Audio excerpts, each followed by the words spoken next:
Hi everybody, it's Mrs. Sanderson. I'm making this video to show you how to do page 7 in the Leonardo Workbook. And Ms. Barnett and Mrs. McKenna and I just want to say that we miss you all. We're hoping that school resumes soon so we can all see your smiling faces again, and I know how much you miss us too. So this worksheet is on value, and some of you may have done this before in art classes, but we're going to do this all together as a refresher, even if you have done it in the past. If you read through these directions, we see that there's two different types of value. There's low value and there's high value. So low value represents the dark areas in our picture. So in the Mona Lisa, the areas that are filled in black are considered low value. The high values are the light areas, which in this instance are the background and the lighter parts of the Mona Lisa. So this paragraph here is explaining to us that differences in light and dark, differences in value, is how we recognize what we see. So there's an importance in being able to create different values between lights and darks. I've already set up on the bottom here what these sentences here are asking you to do. You need to draw 10 geometric shapes, and you should be familiar with geometric shapes from the last 2 pages that you did last week. And it's asking you to number them 1 through 10. We're going to be doing a different value in each one of these shapes. It does not matter what shapes you use. You can use all the same or you can make them different like I did. Whatever you would like to do as long as they're geometric. In this first box here, the one that's labeled number 1, we're going to be using low value, so something that is very dark. Our objective here is to make box number 1 as dark as we can. And I'm going to stop here and just walk you through some of your pencil options. I know that some of you will probably have mechanical pencils at home. This is definitely not the best option to use for this. If this is all you have, we can make it work. But you definitely want to use a regular number 2 pencil if you have one at home. That is ideal. Some of you may also have different shading pencils. If you would like to use a package of shading pencils, it depends on what package you have. But anything that is a B, that would be something that you could use for a dark section. So definitely box number 1. Probably also box number 2 and 3. You would use the pencil that you have that's labeled B. If you have one that is labeled H, that would be for lighter values. So you would want to use that pencil closer to the end, like 7, 8, and 9. So I'll put that in well here, 7 through 9. This would be 1 through 3. And then if you have a regular pencil, I would use that from 4 to 6, like a number 2 pencil that you use to take tests. Okay, so I'm going to just stick with using a regular pencil because that's probably what most of you have accessible at your house. I'm going to make sure that I am using circular shading, which some of you may be familiar with from art classes before, but I'm going to demonstrate again in case that's not something that you're familiar with or you need a little refresher. So I'm going to be making small overlapping circles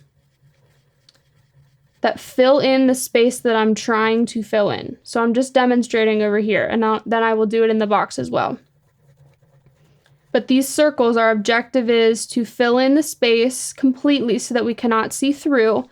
We're not filling it in like this with large circles. See how you can see the white space of my paper through that? That is not what we want to do. We are not scribbling back and forth. We're not using large ovals. We're using tiny circles that overlap one another until we have filled in the space that we're trying to fill in. So here in box number 1, we're trying to do this in layers. Our goal is to not scribble this in as fast as we can, but we do want to press with our pencil with a decent amount of pressure. If I don't think that this is as hard as I can go with the pencil, I'm going to do a second layer on top rather than scribbling, because you're going to just end up creating creases and indentations in your paper, which is not going to leave you with a very great result. So I'm filling this in with little circles. If I need to, I'm going to go over this again to make it even darker as a second layer. We want this to be as dark as we think our pencil can go. And you would fill in your entire shape. But for the sake of time, we're going to jump to the next one.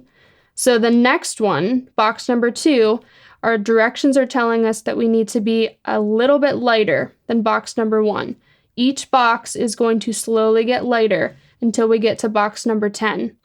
This shape here that I have labeled as 10, this one gets to stay white because white is the lightest value on our value chart. If you look at the Mona Lisa, the part that is the highest value is white. So that is what we're leaving in box number 10. So you can choose to do this in a different way if you would like. I sometimes like to start with light and work my way to dark. It just is dependent upon your preference here. So let me demonstrate here. This box number 9 needs to be as light as your pencil can go. I like to, when I'm making a lighter mark, slide my hand back and I'm resting this part of my hand on the table. So I'm creating a little bit of a triangle with the side of my hand and my pencil and the table. But that allows me to get less pressure when I'm pushing on the pencil point, and it makes it a lighter mark on your paper. So I have my hand further back and my pencil tip needs to be sharp. If this is a dull pencil point, it's not going to give you the same result as if your pencil point is sharp. So I'm going to, as lightly as I can, try to fill this shape in. I'm still using the same circle technique as before, but because this is so light, you might be able to see a tiny, tiny bit of white peeking through. That's going to help us keep that value light.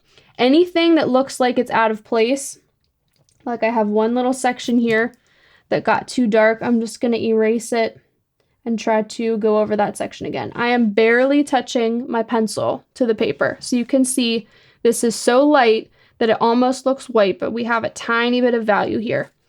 For this circle that I have labeled as 8, I'm going to do the same circle technique with my shading, but I want this one to be a tiny bit darker than 9. I would suggest that you start off the exact same way, making this as light as your pencil can go.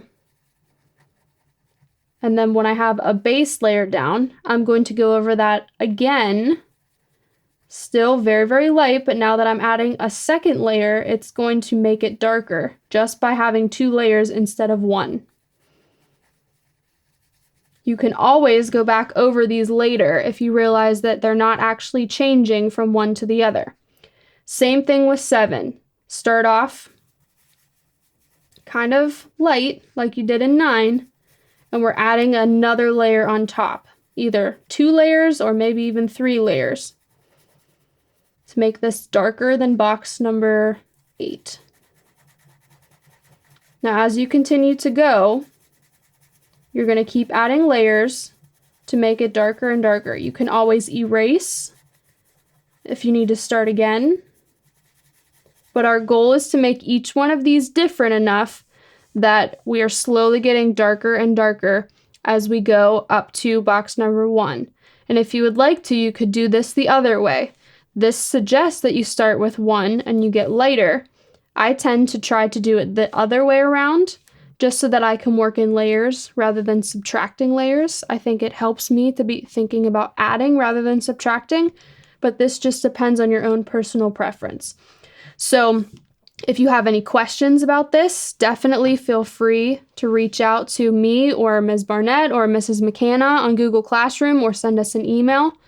This is something that is going to keep carrying on in the packet and also in different art activities, so it's important that you understand these techniques and have the ability to get from light to dark with your pencil.